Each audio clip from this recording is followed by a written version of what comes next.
Story time. July 2nd, 1988. I was feeling awesome. All right, kids, I'm telling this story.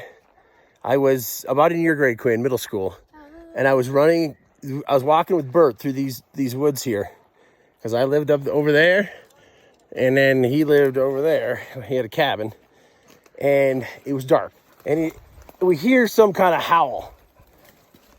And to this day, we know it wasn't a coyote howl, it wasn't a wolf howl, it was some mix, some hybrid, some human dog thing wailing out in pain and agony and hunger. It's entirely true, Otto. And so Bert and I, we just started running through these woods. And Bert said, he's like, Jared, you're too much of an angle. And it's like, I don't care. I'm just running. I kind of get out of my head for a second, like out of the fear. And I started thinking, wow, I'm running fast. You know how, guys, you know, when you were little kids, did you ever, like, when you were running, did you ever, like, look at the ground and think, gosh, I'm fast? Yeah. And then you look out, and then there's something in the distance, and you're not so fast. But looking at the ground, you're fast. So I start looking at the branches coming at me. And I think, wow, I'm awesome. I'm so fast. And I'm not hitting any branches. And it's right about then where I'm feeling really good about myself. This open part, it wasn't here. Beetles killed all the trees, so we got big open parts now. And there's a baby moose. It's not part of the story. But back in '88, it was trees. And I was chariots of fire through these trees. And suddenly I'm stuck. Guys, suddenly I'm stuck. It's like I have magic powers. I'm stuck in air. It hurts. And I'm thinking, well, maybe because magic hurts, like when you first start. But no, it's because in the night, running as fast as I possibly could, I ran into this barbed wire fence. As a matter of fact, you can see how much I've grown. If you compare, let's see if you can see. So this scar on my leg, I don't know if you can see, it was probably that lower thing, and it just pinned me, just stuck. I ripped my arm, my Minnesota Twins back-to-back champion t-shirt.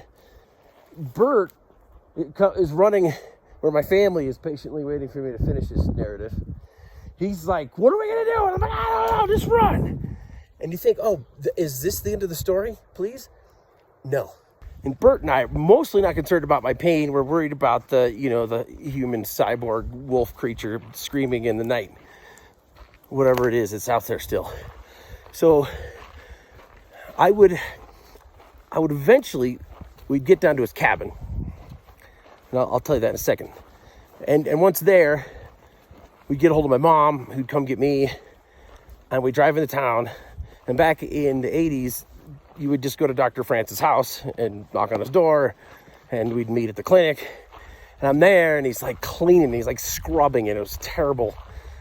The weirdest thing, while we're there, someone comes clamoring in the front of his doctor's office, and it's another dude who's run into a barbed wire fence.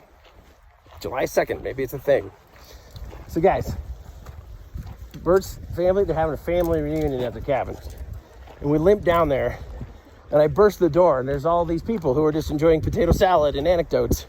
And suddenly I'm there, fresh with some newly barbed blood, and terrified, and this lady emerges from the crowd of family and says, well, we're gonna have to take off your pants. And the most traumatic part of the evening was like having to take off my pants. There's a cabin right over there. And that's where Bert and I would burst in. I know, buddy, I'm okay. It's traumatic. But if there's a moral of this story, it's that you need to, before you go out doing dangerous nighttime activities, well, you plug in your ears. It's the moral of this. This is the important part. Monroe, listen to your father's important story. I'm just saying, when you're out and about, just wear good underwear. I had on something about my, like, a couple years old. I remember my mom was like, it's probably time to get you new underwear. And I was like, yeah, whatever. I got to go run through the woods. And there I was in the tightest of whiteys, the whitest of tighties. Oh, they were cradling. Still haunts me to this day. Stop doing that story. You like this story? Yeah, I do, but tired of it.